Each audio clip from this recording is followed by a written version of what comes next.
Esse é o Ancapso e nós vamos falar agora do PT que não está economizando dinheiro para tentar eleger a galera do MST, tá? Mas não é o que você está pensando. Na verdade, o grande objetivo do Lula aqui é o mesmo objetivo do Lula em tudo do governo dele, que é dar dinheiro para os coleguinhas. Vamos entender esse caso aqui.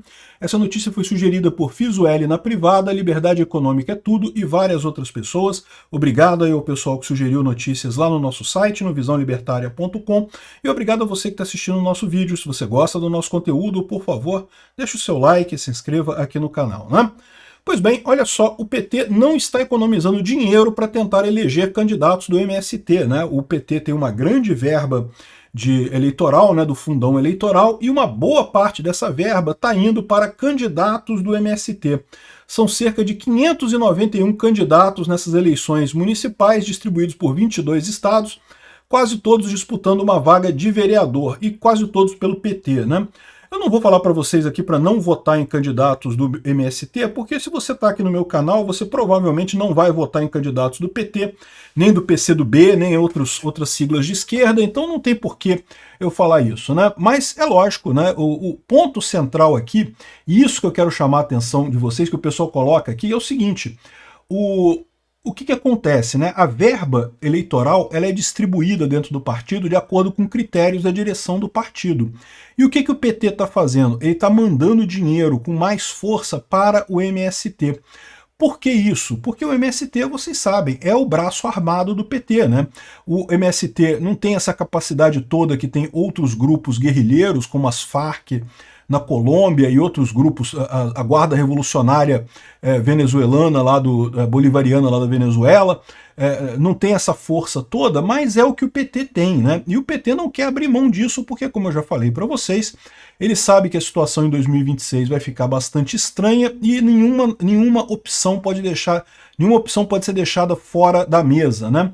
Então, o que está acontecendo aqui é isso, né? O MST praticamente sumiu na época do governo Bolsonaro, porque é aquilo que eu falo para vocês, né? Essa ideia de que o Brasil precisa de reforma agrária, que tem gente sem terra e não sei o que lá, isso é lorota. Isso pode ter tido algum ponto de verdade lá nos anos 50, anos 60, anos 70, quando você tinha realmente quando era investimento no Brasil, você comprar terra e deixar a terra parada, né? Então você tinha uma cultura no Brasil de investimento em terra, você comprava a terra e deixava a terra parada lá, aí você tinha grandes latifúndios improdutivos e coisa e tal. Então pode ser que tivesse naquela época alguma justificativa para fazer reforma agrária, porque de um lado você ainda havia no Brasil uma grande população rural, e de outro lado você tinha grandes investidores que compravam a terra para não fazer nada com ela, para deixar a terra parada ali, né?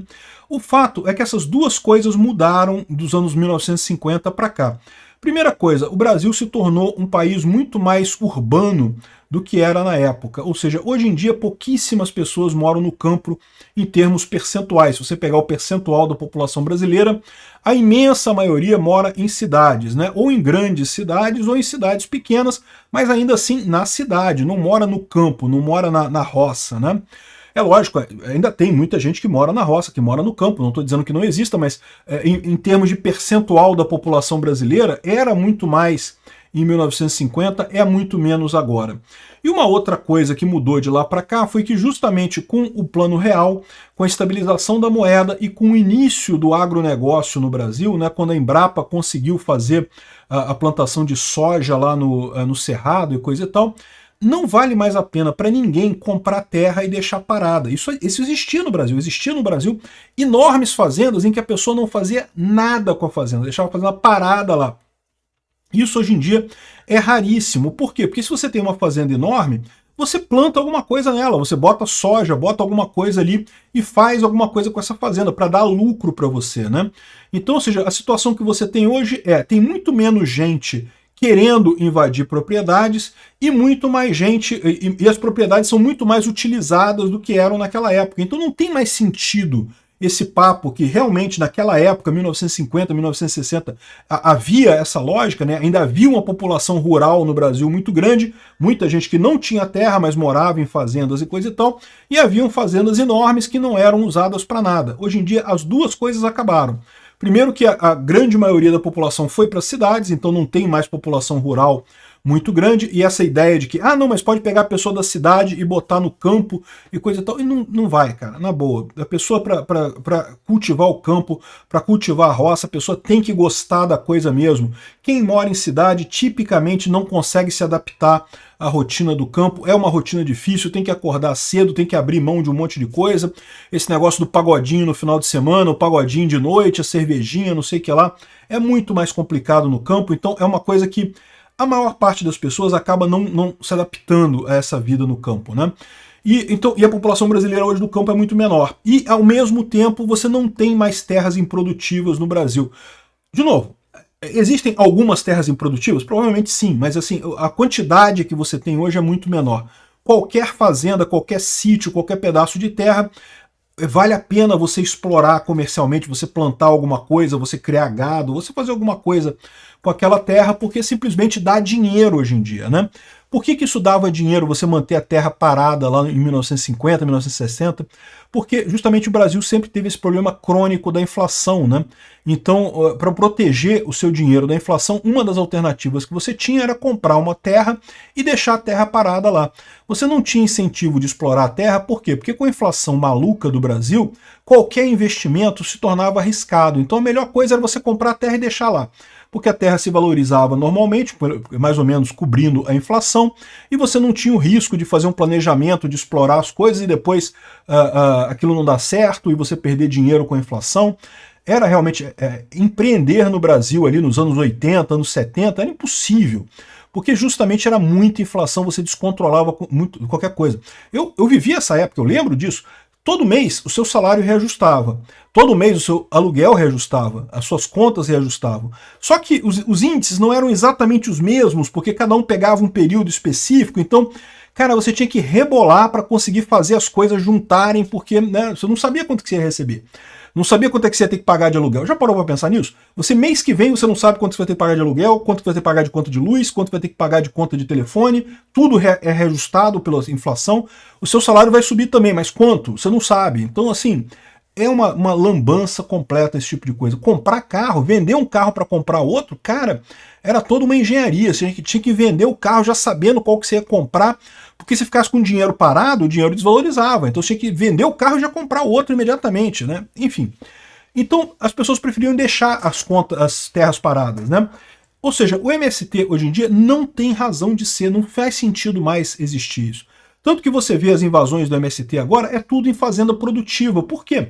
Porque não existe mais fazenda produtiva. Já existiu uma época no Brasil, houve uma época no Brasil que você tinha, de fato, propriedades improdutivas. Hoje em dia não tem mais, ou são muito poucas. Acaba que fica um negócio sem sentido isso, né? O que o MST virou agora? O MST virou um grande esquema, em que o pessoal promete para o pessoal da cidade pobre, fala, olha, se você vier aqui no acampamento do MST e ficar no acampamento aqui, pode ser que você ganhe uma gleba de terra aqui. E aí a pessoa que mora na cidade não quer ir para o campo, não vai querer ir para o campo, não vai querer plantar nada, mas a pessoa pensa assim, opa, vou ganhar um pedaço de terra, vou vender, né, e ganhar dinheiro. É o que todo mundo pensa. E aí eles ficam enganando esse pessoal, mantendo esse grupo, né, que, de novo, já teve no passado importância, hoje em dia não tem mais. Só que cada vez menos eles se tornam menos importantes, porque as pessoas percebem esse truque, né? Você não consegue ficar usando o mesmo truque seguidas vezes, assim, a pessoa percebe. Na época do Bolsonaro praticamente acabou esse negócio.